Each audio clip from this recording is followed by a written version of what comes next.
tentu akrab dengan bahasa Arab, meskipun kadang-kadang sebagian tidak mengerti maknanya.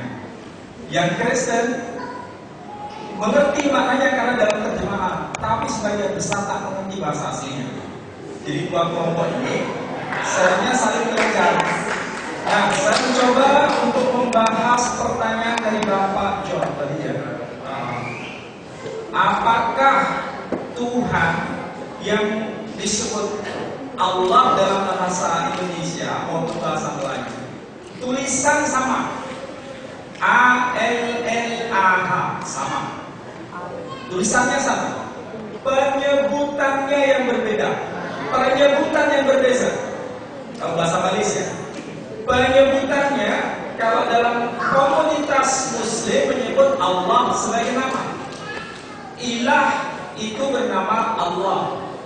Ilah itu bernama Allah. Ilah diterjemahkan Tuhan. Tuhan itu bernama siapa? Allah. Jadi Allah tidak mungkin dipadukan dengan Allahku, Allahmu, Allahnya. Tak mungkin.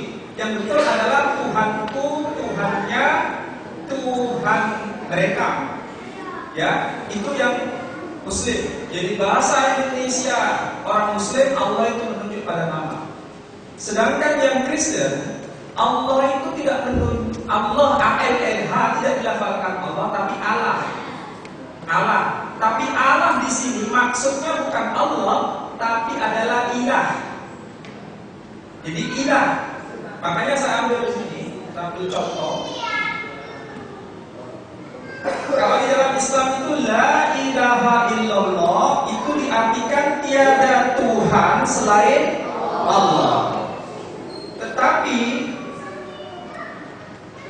apa tak bisa? Tiada Tuhan selain Allah, ya. Itu kalau dalam versi Islam. Tapi kalau dalam versi Kristen, kitab suci Bible yang version bahasa Indonesia maupun lain, itu tiada Allah kecuali Tuhan. Tiada Allah kecuali Tuhan. Tuhan itu menunjuk pada penggantian dari nama YHWH. Yehwa kadang dilafalkan Yahweh, padahal orang Yahudi sendiri tidak pernah melafalkan Yahweh. Yang betul Yahwa atau Allah, Yahwa atau Yehwa pelafalannya. Coba kita tengok, kita lihat 1 Tawarikh pasal 16 ayat 26 disebutkan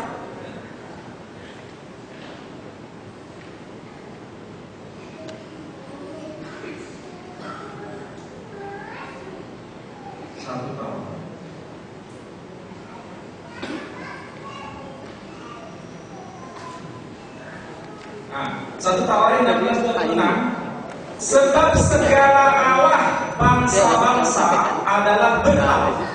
Sebab segala Allah bangsa-bangsa adalah berhala, tetapi Tuhanlah yang menjadikan langit. Jadi semua bangsa itu punya Allah. Artinya maksudnya adalah ilah-ilah. Padahal kalau kita menyebut sebab segala bangsa punya Allah, berarti ada Allah Hindu, ada Allah Buddha, ada Allah Konghucu, ada Allah Islam. Tapi orang Islam tak punya siapa nama Allahnya. Ini sesuatu yang rancu dalam bahasa kita, bahasa Indonesia. Maka perlu kita perbarui bahasa kita, bahasa Indonesia maupun Melayu ini, harus dalam satu bahasa. Karena istilah Allah itu tak mungkin disatukan dengan Allahku, Allahmu, Allahnya. Karena ini menunjuk pada nama Allah. Jadi ini penting dipahami oleh orang Indonesia. Jadi kalau begitu, Allahnya orang Kristen menyebut Allah Kristen dengan Allah Islam berbeda, nama berbeda, meskipun tulisannya sama, rujukannya yang berbeda. Jadi ini perlu diluruskan karena sudah diserongkan bahasa kita, bahasa Indonesia. Bahasa Indonesia sudah diserongkan, tahu diserongkan. Sudah tidak merujuk pada bahasa yang asli bahasa Indonesia. Jadi seharusnya Allah pun yang betul dalam bahasa Arab. Di rumah saya punya Alkitab Al-Muqaddas bil Lughah Arabiyah. Alkitab dalam bahasa Arab itu menyebut ilahi. Misalnya ketika Yesus disalibkan, menurut Kristen menyebut Yesus, tapi Muslim menyebut Isa. Ketika Isa disalibkan, menurut versi versi Injil Matius, dia berkata, Eli, Eli, lama sabaktani. Eli, Eli, lama sabaktani. Itu bahasa Suryani, bukan bahasa Yunani. Tapi kalau diterjemahkan ke dalam bahasa Arab, itu ilahi, ilahi, gimana sabaktani. Kalau bahasa Indonesia, ilahi itu artinya Tuhanku, Tuhanku, mengapa engkau meninggalkan aku? Itu bahasa Arab, ilahi. Tidak menyebut Allahi, Allahi. Gimana sabaktani? Ini makna Allahi. Tidak mengenal orang Arab Allahi. Tapi dalam bahasa Indonesia disebut Allahku, Allahku, mengapa engkau meninggalkan aku? Ini problem dalam bahasa terjemahan. Perlu duduk bersama, bincang bersama antara Muslim di Indonesia, Kristen di Indonesia, duduk bersama bicara mengenai Allah ini. Karena ini masalah besar dalam konteks di Asia Tenggara. Masalah pertanyaan tadi ya. Kita boleh yang jawab tadi mengenai keautentikan, karena harus mengajukan atau tidak. Kita harus bijak memahami, jangan emosi, jangan hanya doktrin. Kita buka teks ini, kita dudukkan sejajar antara Quran dengan Bible dalam arti untuk studi. Apa yang dikatakan Isa dalam Al-Quran, misalnya begini, wa ilqala Isa bin Maryam, wa ilqala Isa bin Maryam, ya bani Israil, inni Rasulullah ilaikum, musaddiqan lima bayna yadayya min at-Taurat wa mubassiran bi rasulin ya'ti min ba'di ismihi Ahmad. Saya terjemahkan biasa aja. Wa ilqala, dan ingatlah, qala ketika qala telah berkata, siapa? Isa ibnu Maryam. Jadi bicara mengenai sejarah yang lampau. Qala itu fil madi, peristiwanya sudah terjadi, berarti sejarah. Buka dokumen sejarah. Tanpa itu tidak bisa, tidak tahu siapa itu Isa di sini. Apa yang dikatakan? Inni Rasulullah ilaikum. Kita bertanya. Kalau orang Muslim seharusnya bertanya. Isa ini bilang, bercakap, Inni Rasulullah ilaikum. Sesungguhnya aku ini adalah Rasul Allah bagi kalian. Menunjuk kepada siapa? Kepada Bani Israel. Tapi kita akan bertanya lagi. Kalau begitu Isa ini ngomong dalam bahasa Arab ataukah bukan dalam Quran? Ngomong dalam bahasa Arab. Tapi betulkan dia orang Arab berbahasa Arab? Bukan. Ini adalah omongan Isa yang dulu diterjemahkan ke dalam versi bahasa Arab dalam arti pewahyuan versi bahasa Arab.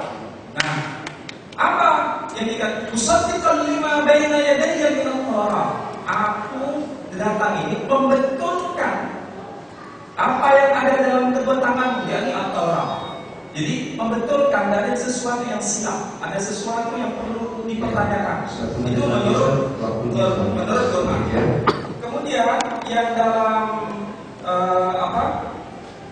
Bible ini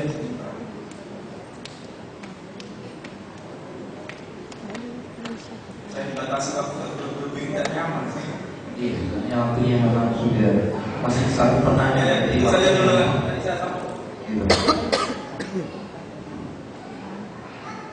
Oke. Ya. Jadi Pak Jun, ya. Sudah terjawab. Jadi beda ya. Oh iya. Jadi gini Pak Jun, dan bersaja saja supaya tidak bertele-tele, kita sederhanakan saja dari awal dialog dimanapun saya selalu sampaikan bahwa yang disembah oleh orang Kristen sama orang Islam itu jawabannya beda. Yang disembah oleh orang Kristen namanya Yesus, yang disembah oleh orang Islam namanya Allah, dan tidak jadi satuan itu. Itu aja. Nah, tentang bagaimana persepsinya, monggo silakan dibikin sedikit jelas beda. Saya bisa nambahkan. Nambah gimana Pak Jan? Itu kenapa tadi saya bertanya itu? Iya. Bisa nggak? Bisa Pak Jan. Amin.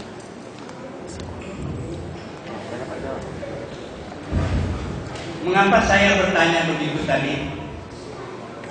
Karena ada alasan yang sangat kuat yang kami yakini. Kita perlu melihat ke belakang. Ketika Tuhan Allah membinasakan seluruh manusia dengan air bah, yang hidup tinggal hanya Nuh dengan anak-anaknya. Setelah melihat kejadian itu, Allah menyesal. Mengapa semua orang dibinasakan? Dan itu dinyatakan di dalam apa itu? Kalau hujan timbul apa itu? Pelangi. Pelangi. Jadi kalau ada hujan, ada timbul pelangi, Tuhan melihat bahwa Dia berjanji, saya tidak akan membinasakan lagi manusia, tetapi akan menyelamatkan. Itu janji Allah. Itu yang kami pegang. Jadi Allah berjanji tidak akan membinasakan, tetapi akan menyelamatkan. Dan penyelamat itu yang ditunjuk oleh Allah adalah Yesus Kristus. Satu-satunya juru selamat. Oke, ya. Dan Dia mengatakan bahwa akulah jalan dan kebenaran dan hidup. Tidak ada yang sampai kepada Bapa kecuali melalui aku. Jadi hanya Yesus yang bisa menyelamatkan. Terima kasih. Terima kasih banyak. Tuhan berkati. Semoga dapat hidayah. Pertanyaan dari Islam. Ini Pak. Cewek dulu, cewek. Perempuan. Cewek. Silakan. Kenapa? Oh iya, satu lagi ya. Biar di Islam sini ada perempuan. Monggo.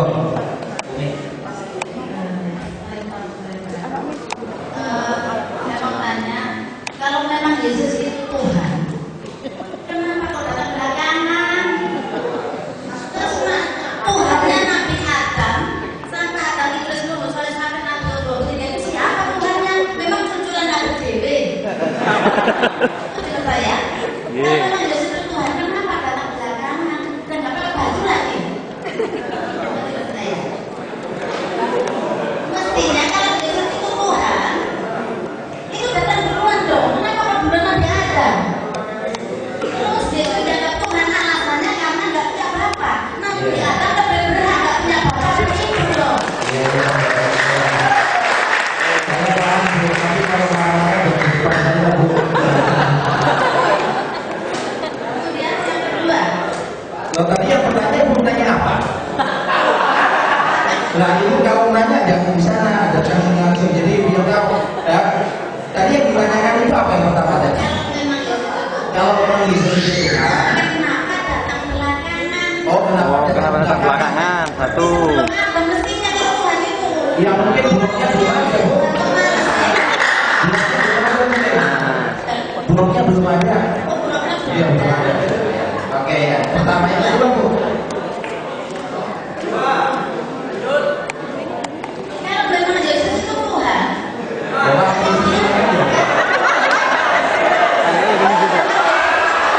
Iya. Yesus menerima kitab Injil dari mana? Tuh. Tuhan menerima dari mana? Tuhan menerima dari langit. Tuhan itu siapa? Itu saya. Enggak. Kalau memang Yesus itu Tuhan, kenapa dia menerima kitabnya diterima dari mana?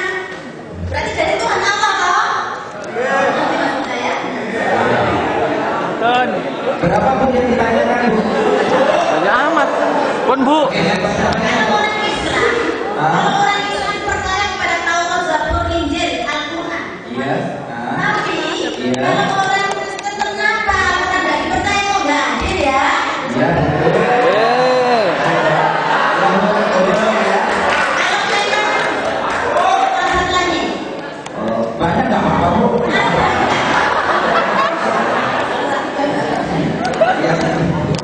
Kalau memang Al-Quran kita nahnu nazzalna dzikra wa inna lahu lahafidhun. Kamilah kata Allah yang menurunkan Al-Quran dan kamilah yang menjaga keasliannya. Ini sudah diberitakan. Biaya itu ada. Iya. Kalau di dalam Islam jutaan orang yang hafal Al-Quran, sehingga ketika ada salah, ada kekeliruan bisa diperbaiki. Oke, Bu. Dan Terima yang kasih, Bu. itu apakah ada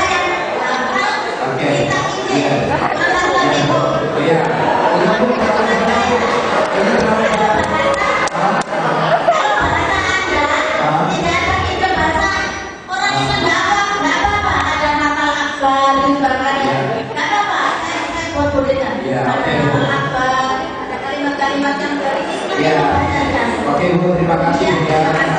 Ya, saya bicara sama Ibu nanti.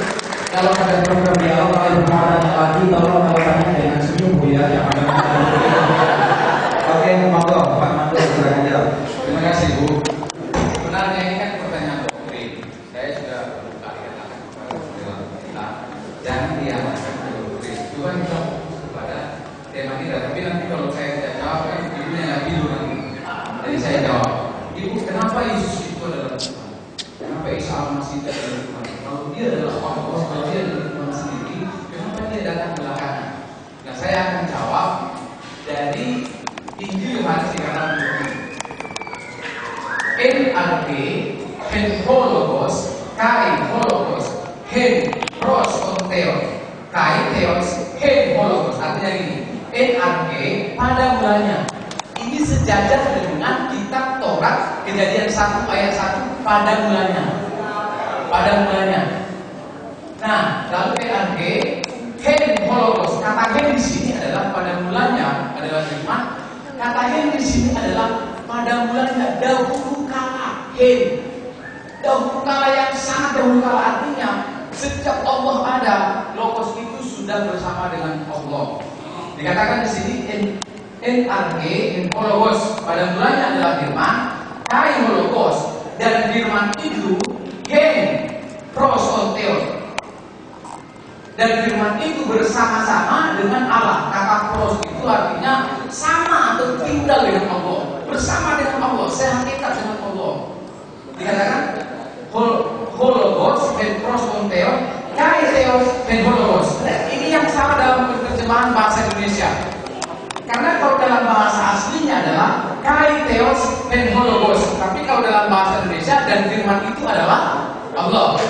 Dalam bahasa Indonesia, dalam bahasa asli bahasa Yunani, kai theos dan hologos artinya Allah lah firman itu. Saya akan jawab. Jadi, maaf kata, kalau tadi kita sudah baca teks itu, kenapa Isa Al-Masih itu disebut Tuhan? Kalau dia Tuhan, kenapa awal datangnya belakangan? Jadi hologos pros onteo artinya logos itu bersama-sama dengan Allah. Logos itu kan firman atau perkataan, beda dengan rema. Jadi logos itu seperti firman Allah sendiri yang kekal. Dikatakan di sana hologos pros onteo, firman itu pada mulanya bersama-sama dengan Allah.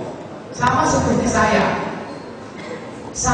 pikiran saya, perkataan saya bersama-sama ketika saya lahir, benar tidak Bapak Ibu? Iya kan? Benar tidak? Ketika saya lahir, saya dengan roh saya satu, dengan firman atau perkataan saya satu, dengan pribadi saya sendiri satu pada mulanya. Dan di sana tadi dikatakan hologos pros onteo, pada mulanya bersama-sama dengan Allah. Lalu pertanyaannya, kenapa Isa Al-Masih datang dari dunia? Iya, secara hakikat firman itu bersama-sama dengan Allah kan? Firman itu bersama dengan Allah sendiri. Lalu dikatakan kai theos hen hologos, dan Allah lah firman itu. Jadi sebenarnya pada mulanya logos, yaitu Isa Al-Masih, karena nanti ayatnya yang ke-14 itu dikatakan dan firman itu telah menjadi manusia. Itu bukan salah terjemahannya, tapi itu sudah disempurnakan. Sebenarnya telah menjadi flesh. Ya. Nah, firman yang pada awalnya bersama-sama dengan Allah berinkarnasi pada ayat 14 dari Yohanes 1 ayat 14 menjadi manusia. Jadi firman yang awalnya itu bersama-sama dengan Allah menjadi manusia, turun dalam bentuk manusia. Contoh, apakah ketika misalkan saya diam begini, apakah itu berarti saya tidak punya firman dan perkataan? Punya kan? Cuma saya tidak manifestasikan. Sama dengan Yohanes 1 ayat 1. Sebenarnya firman itu, sang firman itu sudah bersama-sama dengan Theos, Allah. Tapi manifestasinya baru 2000 tahun yang lalu. Makanya ayat 14 itu dan firman itu telah menjadi manusia. Di Al-Quran, di Muslim sendiri dikatakan apa? Firman Allah itu kan datang dari Allah. Pertanyaan saya, apakah firman Allah itu diciptakan? Kan tidak juga. Sama. Kalau di Muslim dikatakan begini, firman Allah itu muncul dalam bentuk buku. Apa susahnya bagi Allah turun dalam bentuk manusia? Nah, sekarang problem yang sangat rumit adalah begini. Kadang-kadang orang ingin mempelajari Isa Al-Masih itu dengan menggunakan kristologi dari bawah. Artinya mempertanyakan kok bisa Isa Al-Masih itu menjadi Tuhan. Sebenarnya metodenya itu saja sudah salah. Metode yang benar itu adalah membuat pendekatan dengan pendekatan kristologi dari atas, yaitu bagaimana Allah bisa menjadi manusia atau datang dalam bentuk manusia. Kan gitu. Kalau Allah bisa muncul dalam bentuk buku, kenapa Allah susah turun muncul dalam bentuk manusia? Jadi begini Bu, jadi sebenarnya Isa Al-Masih firman Allah itu sudah awalnya bersama-sama dengan Allah, tapi manifestasinya itu baru datang 2000 tahun yang lalu. Satu hakikat. Ya. Jadi kira-kira itu jawaban saya.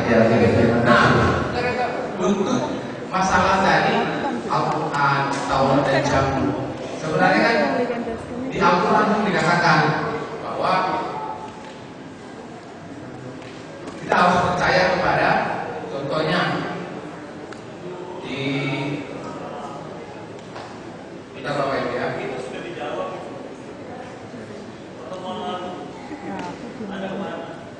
ya,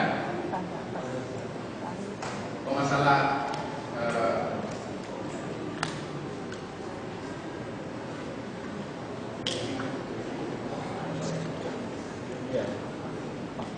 masalah tadi Al-Quran, kenapa orang Kristen tidak percaya Al-Quran ya, itu kan sudah kembali kepada doktrin.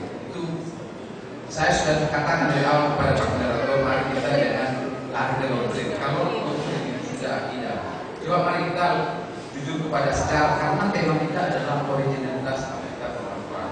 Tapi tadi tetap saja saya jawab masalah kenapa Isa Al-Masih itu adalah Tuhan. Kami tidak menempatkan manusia itu musyrik, dosa yang tidak diampuni oleh Allah. Kami mengimani firman Allah yang muncul menjadi manusia, sama seperti firman Allah yang muncul dalam bentuk buku yaitu Al-Quran. Jadi tidak ada yang salah. Oke, terima kasih.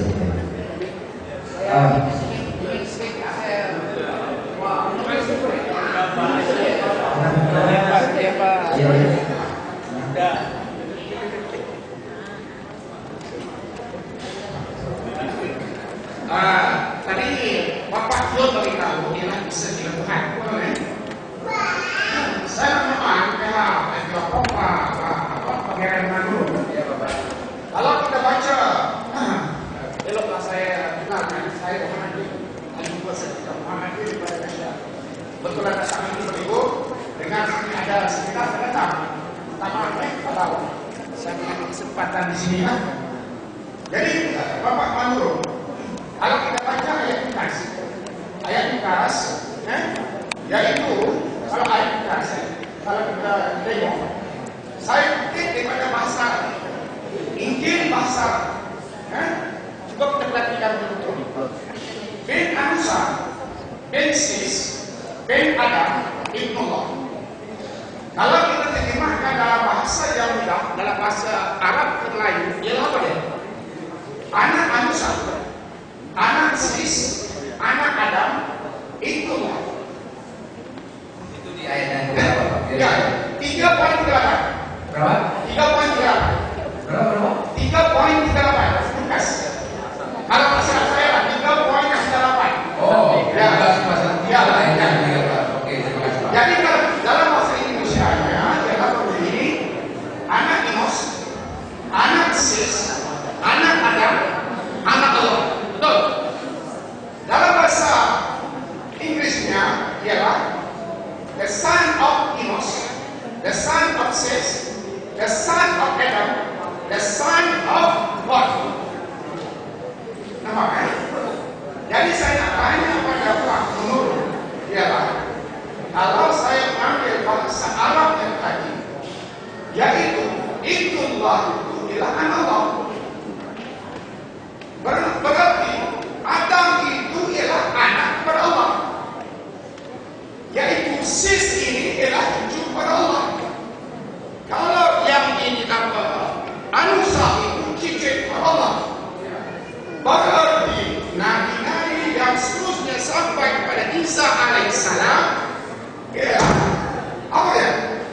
inisial itu apa? Mana yang unik?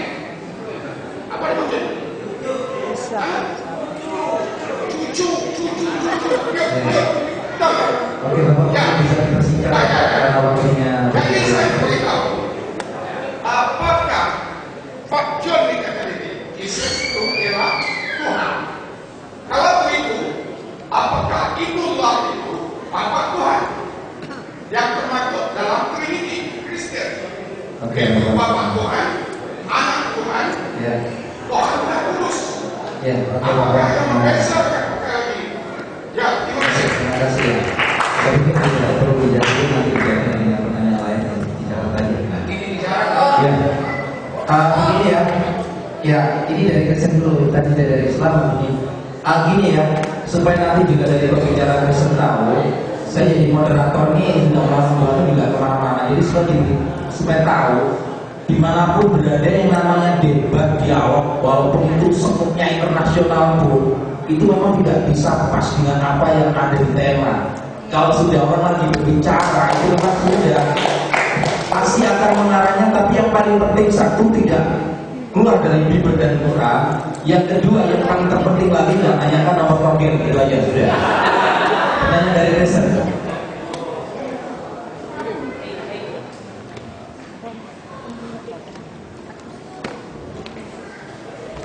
Ya, selamat sore.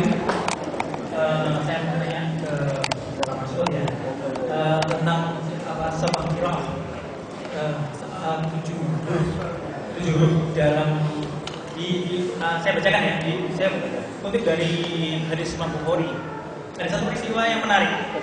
Jadi Umar bin Khattab berkata, aku mendengar Hisham bin Hakim membaca surat Al-Quran di depan hidupnya Rasulullah.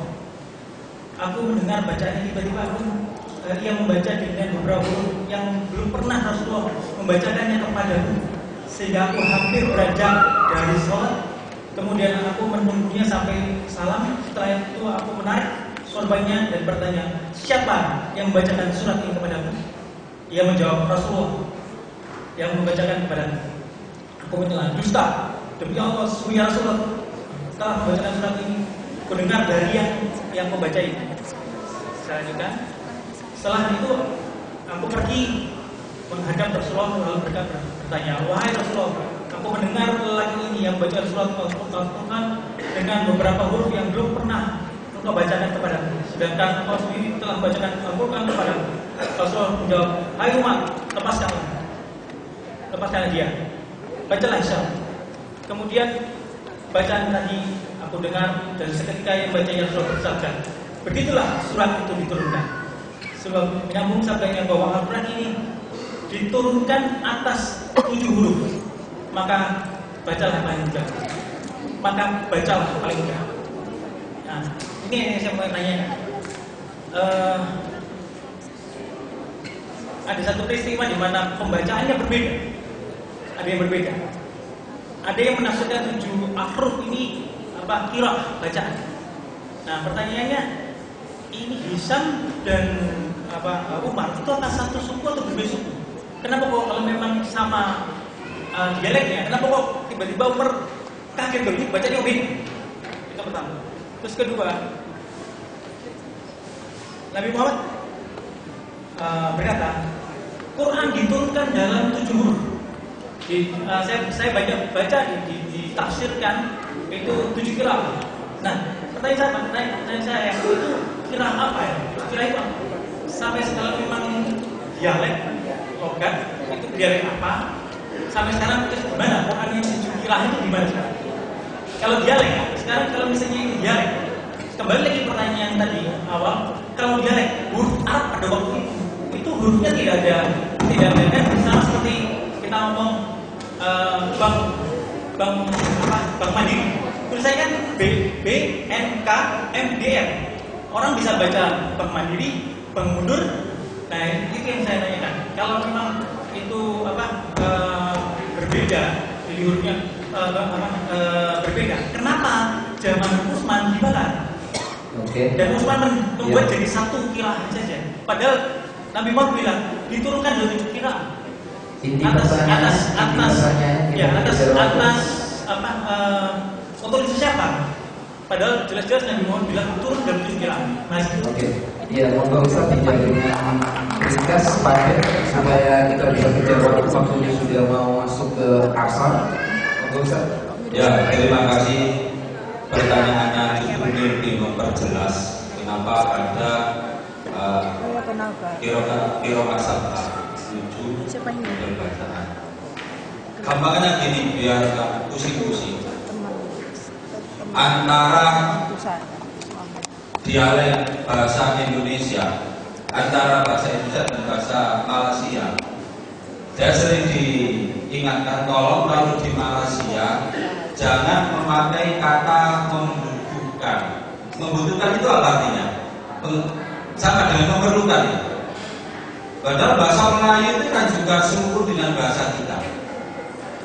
Tapi jangan sekali-kali kita di Malaysia sering ngomong mohon maaf, dan dari Malaysia jangan sering ngomong butuh. Kalau di Malaysia kita bisa dipototi sama mereka, dianggap kurang ajar. Ya, dan memang adanya muncul waktu itu adanya kebijaksanaan dari Rasulullah. Ya seperti itu, mohon maaf. Contohnya, kalau orang Sunda sama-sama orang Indonesia, mana dari Sunda? Ya Sunda. Kalau orang Sunda ngomong, kalau orang Jawa ke mana, gitu ya. Kalau Sunda di mana? Mana, gitu kan?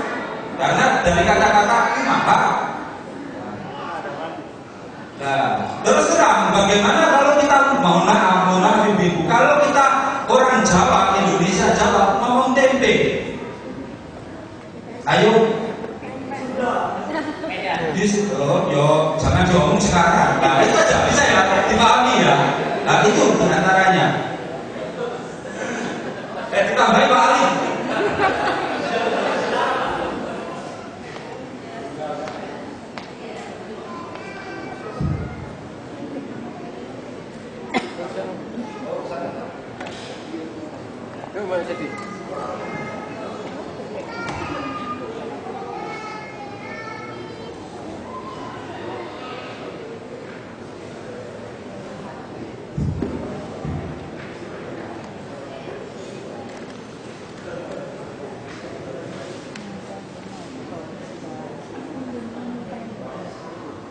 Ya, pertanyaan mengenai qiraah sab'ah. Sebetulnya mengenai qiraah sab'ah itu diajarkan di pesantren. Karena itu sangat penting sebagai bagian dari studi mengenai Quran. Tapi orang-orang pesantren paham bahwa itu adalah cara baca. Sedangkan mushaf itu adalah yang dibaca seluruh kaum muslimin di dunia. Yang jelas di sekarang ini kaum muslimin di dunia, cara baca itu bisa didengar. Kalau kita hanya tinggal di daerah Asia, mungkin kita tidak kaget. Tapi kalau pernah sekali saja ke Mesir, ke Libya, kemudian ke Tunisia, ke Maroko, pasti akan kaget. Kagetnya apa? Cara bacanya yang terkait dengan dialek yang ditanyakan tadi. Nah, dialek ini saya mencoba untuk memberikan pengantar qiraah sab'ah. Qiraah sab'ah itu istilahnya itu sama dengan cara baca yang diriwayatkan oleh Mr. X nyambung tidak kepada Nabi. Kalau nyambung berarti bacanya benar. Kalau tidak nyambung berarti bacaannya salah. Kalau ada yang dia keliru, pernah berdusta, maka bacaannya tidak dianggap mutawatir. Nah, yang mutawatir ini yang unik di sini. Jadi ada qiraah Abu Amr bin A'la. Ini dari Abu Aswad ad-Du'ali. Kemudian ada qiraah Asyim. Nah, ini yang kita kenal, ada qiraah Asyim dari Imam Hafiz. Kemudian ada qiraah Hamzah Az-Zayyah, ada qiraah Al-Kisai. Menarik ini semua. Nah, yang ada di dalam Al-Quran itu, misalnya kalau kita baca Bismillahirrahmanirrahim, Alif Lam Mim, Dzalikal kitabu la raiba fihi, hudan lil muttaqin, alladzina yu'minuna bil ghaibi wa yuqimuna sholata wa mimma razaqnahum yunfiqun. Itu bacaan Hafiz ya. Tapi yang di Maroko tidak. Alif Lam Mim. Dzalikal kitabu la raiba fihi hudan lil muttaqin alladzina yu'minuna bil ghaibi. Bukan yu'minuna bil ghaibi, tapi yu'minuna bil ghaibi wa yuqimuna sholata wa mimma razaqnahum yunfiqun. Jadi Maroko. Yang di Yaman lain lagi. Alif Lam Mim. Dzalikal kitabu la raiba fihi hudan lil muttaqin alladzina yu'minuna bil ghaibi wa yuqimuna sholata wa mimma razaqnahum yunfiqun. Wa yuqim. Orang Yaman enggak bisa ngomong tah di as-saqaf, asgaf. As-saqaf jadi asgaf. Yu'minun misalnya yu'minun. Ini dialek-dialek.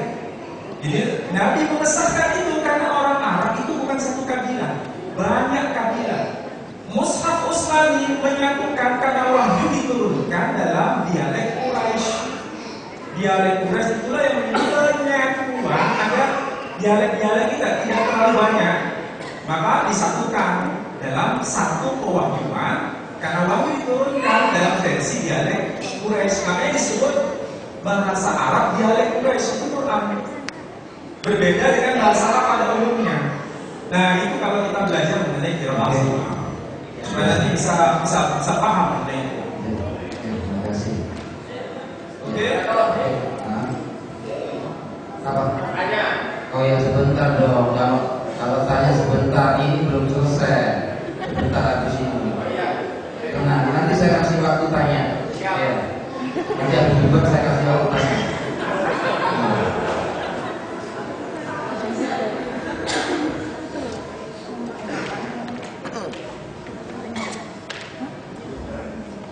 Assalamualaikum warahmatullahi wabarakatuh. Terima kasih. Perkenalkan, nama saya Anwar Lutfi. Profesi saya mengikuti alhamdulillah satu pencerahan saya dapatkan. Nah, saya mencoba untuk tidak OOT, bahasa kerennya out of topic, jadi memudah keaslian judul dan tema. Saya ingin tahu dulu dari Pangeran Manurung, Magister Teologi dan lainnya, sesuatu dikatakan otentik, tentunya apabila tidak mengandung kesalahan. Tidak akan berbicara kesalahan angka-angka yang tadi sudah dibahas. Saya juga ingin menanyakan satu hal. Saya membaca Injil karangan Lukas pasal 24 ayat 44 sampai 46. Dalam Injil Lukas karangan Lukas tersebut disebutkan, inilah perkataanku yang telah kukatakan kepadamu ketika aku masih bersama-sama dengan kamu, yakni bahwa harus digenapi semua yang ada tertulis tentang aku dalam kitab. Ayat 44 sampai 46. Digenapi semua yang ada tertulis tentang aku dalam kitab Taurat Musa dan kitab Nabi-Nabi dan kitab Mazmur. Lalu pada ayat 46 katanya kepada mereka, kata Yesus kepada mereka, ada tertulis demikian, Mesias harus menderita dan bangkit dari antara orang mati pada hari yang ketiga. Jadi yang saya pertanyakan, kalimat Mesias harus menderita dan bangkit dari antara orang mati pada hari ketiga pada ayat 46 ini, seharusnya kalau kita merujuk kepada ayat 44 dari Injil Lukas pasal 24, itu ada termaktub baik di dalam Taurat, Zabur maupun kitab Nabi di periode sebelum perjanjian baru. Nah, saya tidak melakukan rujukan dari ayat ini. Pertanyaan saya, siapa yang salah dalam rujuk ayat?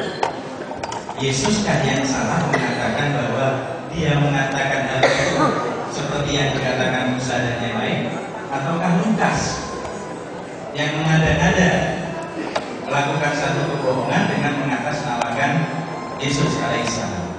Itu pertanyaan saya yang pertama. Yang kedua, mohon maaf tadi sempat timbul ketegangan sampai Ibu Maya mengatakan Al-Quran inilah kesalahan Al-Quran karena ada kata kun fayakun.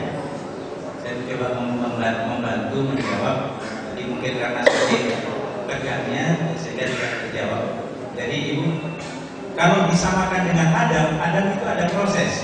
Sesuai dengan kitab Kejadian, Allah membentuk manusia lalu mendiamkan ke dalam hidupnya, gitu ya Bu. Jadi ada proses. Nah, mohon maaf, yang salah bukan Al-Quran ya, tapi Ibu Maya yang salah di dalam memahami Al-Quran. Jadi Allah tidak salah mengatakan kalimat kun fayakun. Kalau memang tidak ada protes, ayat itu berbunyi kun fakana.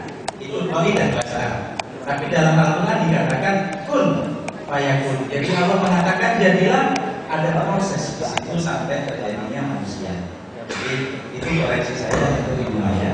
Ya. Terus yang kedua untuk Pendeta Manurung yang mempertanyakan masalah di dalam surah Ali Imran, di dalam Al-Baqarah, Nabi Isa dikatakan Nabi Isa tidak mati, tapi dalam surah Maryam dikatakan mati. Saya ingatkan kalimat yauma wulidtu wa yauma amutu wa yauma ub'atsu hayya itu adalah bentuk yang akan datang. Jadi itu adalah kata bahasa, jadi jangan terpaku kepada terjemahan. Ya, kalau memang mau bicara fakta, mari kita bahas dengan apa yang mau kamu tanyakan dulu yang Pak Oke kamu coba saya minta dulu itu dari tadi terus gini coba saya coba dikasih biar tahu. Ayo coba tanya apa? Berdiri kenalkan nama, Lampung RT RW Kelurahan mana? Tanya berdiri. Maju. Nama saya Marhen. Siapa? Marhen. Ya. Oke. Selamat sore. Sore juga. Kenapa nggak mengucapkan assalamualaikum? Sama saja. Sama saja ya. Boleh sama assalamualaikum sama aja. Islam. Ya, Anda yang beda itu. Ini Pak ya, moderator. Loh, Anda itu tanya sama saya atau tanya besar? Dari awal saya mengikuti kajian ini itu tidak sistematis, gitu kan? Tidak sistematis. Judulnya saja membedah keaslian Bible dan Al-Quran, gitu kan? Melalui tinjauan apa? Arkeolog atau sejarah, antropologi atau apa, kan begitu. Yang dikatakan oleh Pendeta Manurung itu tidak salah, gitu loh. Kalau seumpama Pendeta Manurung itu selalu mengaitkan dengan keoriginalan atau keaslian sejarah, gitu kan. Bapak ini saya nggak tahu, dari tadi selalu mengaburkan tentang teks dan dengan Bapak siapa ini Mas Tur. Saya ragu Bapak moderator bahwasanya orang Islam menurut hemat saya itu kalanya di sini, gitu loh. Tidak mengikuti sejarah, sedangkan orang Kristen, orang Nasrani itu selalu mengikuti sejarah. Bagaimana Bapak Ali dan Bapak Mas'ud itu membuktikan bahwasanya Al-Quran adalah kebenaran ilmu kalam Allah, gitu loh. Bagaimana Anda membuktikan kepada saya atau kalian membuktikan kepada saya bahwasanya Al-Quran itu adalah kalam Allah? Bagaimana Anda membuktikan itu? Oke, makasih. Dan yang kedua, iya, tenang saja Bapak moderator. Ini buat pembelajaran buat Anda ya. Ya, buat Anda. Ya, artinya jangan moderator dikuasai oleh forum. Anda selalu dikuasai oleh forum. Dari tadi berapa orang yang tanya itu? Waktunya terbatas. Berapa waktu yang harus dibatasi? Anda tidak pernah menuntut itu kepada forum. Itu kesalahan Anda, moderator. Oke, ya. Saya ini orang SD, lulusan SD Bapak moderator. Iya. Boleh dicek rumah saya di Gubeng. Lulusan SD. Dan tamat apa itu SD-nya? Udah punya titel saya. Mohon maaf kalau saya curah di sini ya. Tapi Anda sebagai seorang muslim. Oh penting untuk tidak penting. Bagi saya penting. Bagi saya penting. Saya nyatakan ada umat Nabi Muhammad. Mohon maaf. Biarkan saya dan Tuhan yang tahu. Oh ya, oke. KTP saya Islam moderator. Yang saya tanyakan Anda Muslim atau tidak? KTP saya Islam moderator. Mohon maaf moderator, saya kecewa dengan dialog ini karena dari tadi mulai bertengkar terus, membahas masalah teks, gitu kan? Tidak membahas masalah arkeolog, bagaimana membuktikan Al-Quran itu adalah kalamullah. Itu saja saya. Oke, terima kasih. Ya udah. Terima kasih. Dan yang kedua,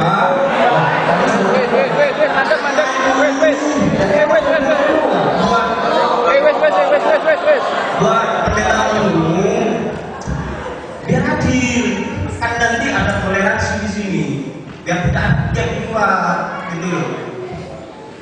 Biar tidak selalu protek apakah Tuhan, apa Yesus itu Tuhan. Tidak penting buat saya. Tutup wes, mandek. Nah, yang kedua, buat pendeta umum, bagaimana pendeta membuktikan kebenaran Bible itu kepada kaum Yesus atau hamba-hambanya Yesus atau domba-dombanya Yesus. Bagaimana menurut kajian arkeolognya? Terima kasih. Oke, selamat siang. Selamat sore. Assalamualaikum warahmatullahi wabarakatuh.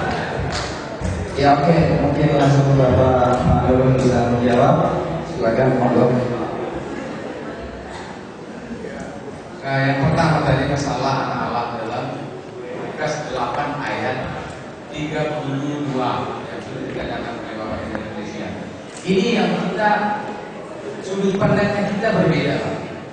Kalau istilah anak Allah menurut Yahudi begini Bapak, karena yang menulis Alkitab ini kan orang Yahudi. Untuk mengerti tulisan mereka, kita harus belajar kebudayaan Yahudi. Nah, bagi orang Yahudi, istilah anak Allah itu sama sekali tidak ada hubungannya dengan Allah beranak satu atau dua atau beranak tiga, sama sekali. Contoh saya bacakan Yohanes 5 ayat 17. Yohanes 5 ayat 17. Di sini dikatakan, saya baca dalam bahasa Yunani. Yohanes 5 ayat 17. Jadi supaya frame kita atau sudut pandang kita untuk mengerti istilah anak Allah tadi yang sudah disampaikan oleh Bapak tadi. Mohon maaf, dari Yohanes 5 ayat 17.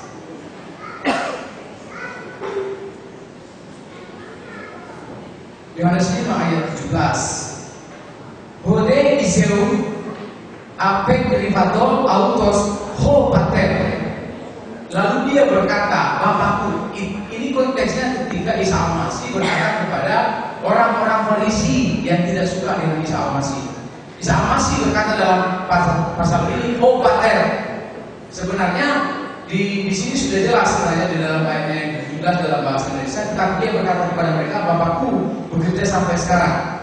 Nah, ayat yang 18 ini yang menjadi masalah. Ketika Isa Al-Masih berkata dalam ayat yang 17 bahwa Allah itu adalah Bapaknya, ayat 18 begini firman Allah. Sebab itu orang-orang Yahudi lebih berusaha lagi untuk membunuhnya, membunuh Isa Al-Masih, bukan saja karena ia meniadakan hari Sabat, tetapi juga karena ia mengatakan bahwa Allah adalah Bapaknya sendiri, dan dengan demikian menyamakan dirinya dengan Allah. Jadi dalam perspektif orang Yahudi, istilah anak Allah itu sama sekali tidak ada hubungannya dengan Allah beranak satu atau dua. Kalau di timur di kita, jadi kalau di Yahudi, anak anjing sama dengan anjing. Ini ilustrasi. Ini bagi pandangan orang Yahudi. Anak anjing sama dengan anjing, anak ayam sama dengan ayam, anak Allah sama dengan Allah. Makanya kenapa? Dari Yohanes 5 ayat 17. Makanya ketika Isa Al-Masih berkata bahwa Allah adalah Bapaknya, orang-orang Yahudi berkata, orang-orang Farisi ingin melempari Isa Al-Masih bukan karena meniadakan hari Sabat saja, tapi karena ia menyamakan dirinya dengan Allah. Ketika Isa Al-Masih berkata Allah adalah Bapaknya. Jadi begini, dalam pandangan orang Yahudi istilah Allah itu sama dengan Allah. Bagi kita di timur akan masalah istilah ini. Kalau bagi kita kan anak ayam dalam pemikiran kita berarti ada ibu ayam dengan anak ayam, benar? Jadi kalau ada istilah anak anjing atau anak ayam atau anak ular dalam pemikiran kita, oh ada ular bersama dengan anaknya. Makanya sering pertanyaan, oh kalau Isa Al-Masih itu adalah anak Allah, kenapa disebut ini? Bisa tidak tahu di tempat. Oke, lalu ini sudah masuk ke doktrin karena istilah anak Allah dalam Alkitab itu tidak hanya ditujukan kepada Isa Al-Masih, kepada orang-orang percaya seperti saya pun disebut anak Allah. Makanya dalam doktrin Kristologi ada namanya adoption, pengangkatan anak. Ya, pengangkatan anak adopsi. Makanya saya katakan Pak, ini sudah doktrin dan kalau saya ajarkan ini akan mumet ini.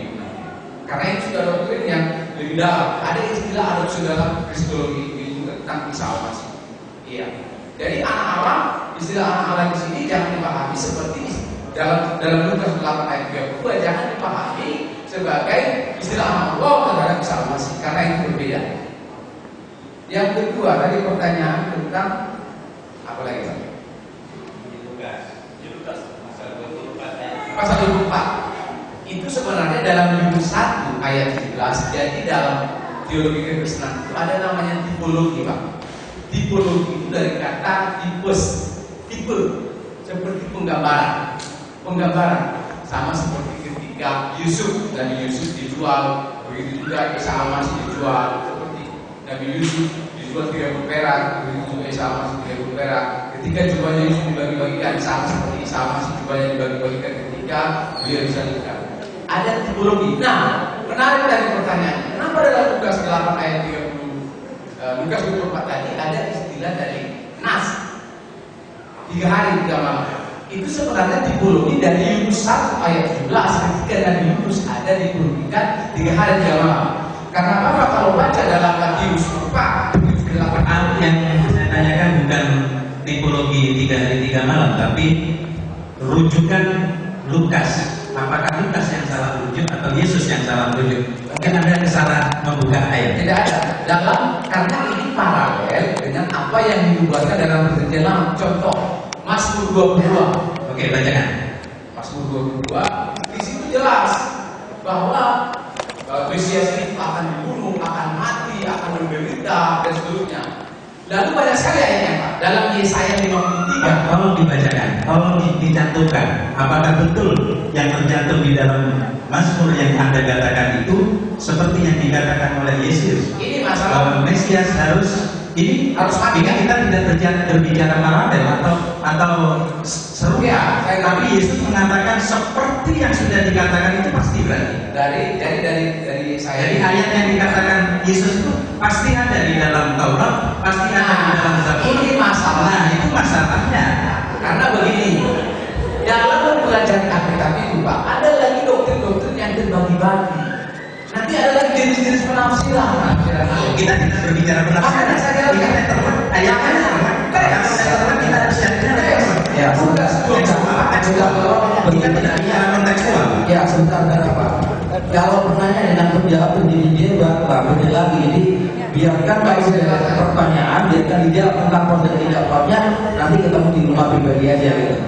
Ya, jadi masalah kematian pada hari ini itu tipologi dari Yudas ayat 17. Ya, jadi jelas sekali ada di Yesaya 53, di Mazmur 22 ini semua dikatakan di sana bahwa Mesias akan datang. Jadi saya rasa itu tidak jelas. Ya, oke, terima kasih.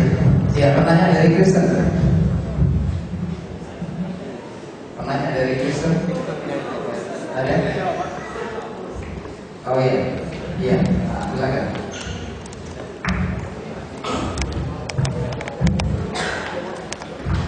Ya, terima kasih buat kesempatan yang diberikan. Saya mengikuti dari awal dialog ini dengan tema buku dan dasar pembacaan Al-Quran. Dan tentu ini bukan mencari persepsi yang sama, tetapi bagaimana supaya kita saling memahami persepsi masing-masing. Karena pasti tidak akan bisa ketemu. Ya, di pertanyaan saya percaya kepada bicara saudara Muslim, baik Pak Mas Minahan Ali, mengerti tentang konteks dan sejarah karena saya tahu Pak penyampaiannya saya dengar seorang budayawan dan juga seorang sejarawan. Yang saya tanya adalah seperti apa yang dikatakan Alkitab, seperti Yesus berkata, "Aku jalan kebenaran, berdoa di dalam nama Yesus.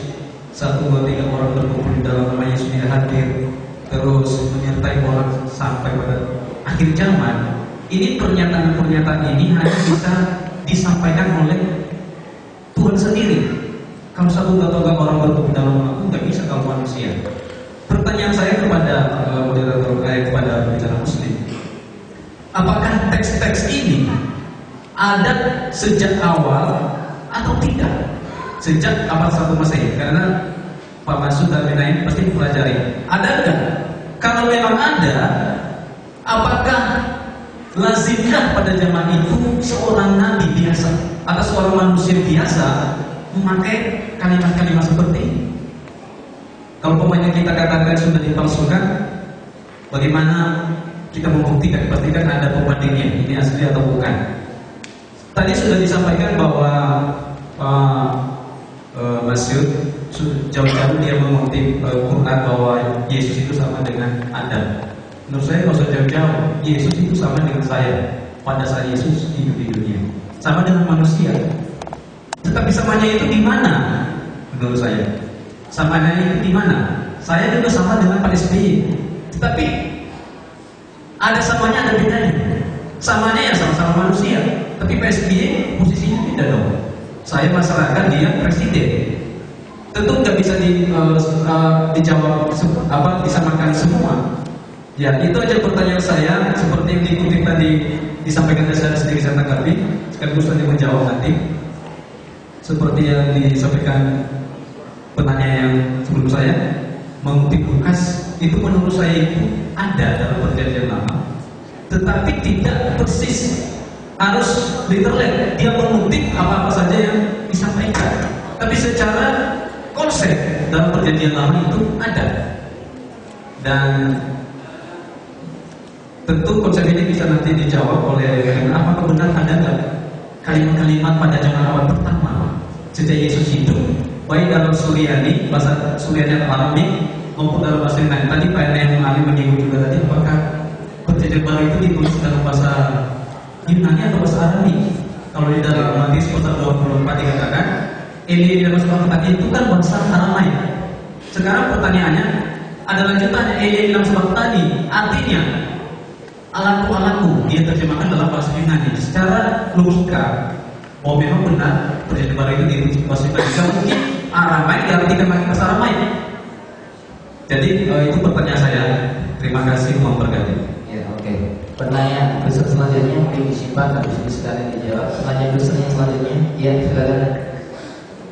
Jadi nanti langsung satu sama satu menjawab.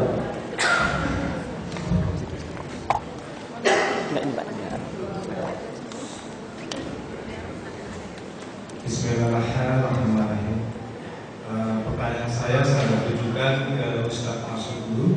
Tadi sudah dijelaskan oleh Ustadz Masud mengenai nubuatan Nabi Muhammad dalam Taurat, dan Ustadz Masud bingung di mana letaknya, gitu kan? Nah, sebenarnya saya hanya mengingatkan saja, mungkin nanti dibantu oleh Ustadz Ali. Kitab yang dimaksud adalah Kitab Agung. Di sana ada tertulis Ahmadim. Ahmadim ini rutnya akar katanya mim, ha, mim, dalam. Jadi bisa lihat sebenarnya ini bukan memprediksi atau menubuatkan mengenai seseorang, tetapi itu merupakan sifat. Dan kalau dengan cari di dalam konkordasi, semua yang berasal dari ini itu mengartikan sifatnya love dan yang sejenis dengan itu. Jadi bukan person, bukan nama, bukan orang. Jadi kalau ada anggapan seperti ini, mohon dengan koreksi kembali. Kalau Ahmadim dalam bahasa Ibrani, baik dalam tulisan Paleo Hindu maupun dalam modern Hindu, tidak ada satupun konkordans menerjemahkan ini sebagai personal, sebagai seseorang. atau sosok, tapi adalah kata sifat. Mungkin Ustaz Ali nanti bisa bantu dalam konteks terutama dalam value itu atau itu. Itu saja pertanyaan saya. Terima kasih. Ya, monggo Ustaz Ali sama Ustaz Masud dapat memberikan jawaban. Minta tolong supaya dipersingkat, dipercepat. Soalnya waktunya sudah masuk setengah 4, jadi kita pikir waktu nanti jam 4 bisa tidak bisa sudah harus selesai. Jadi saya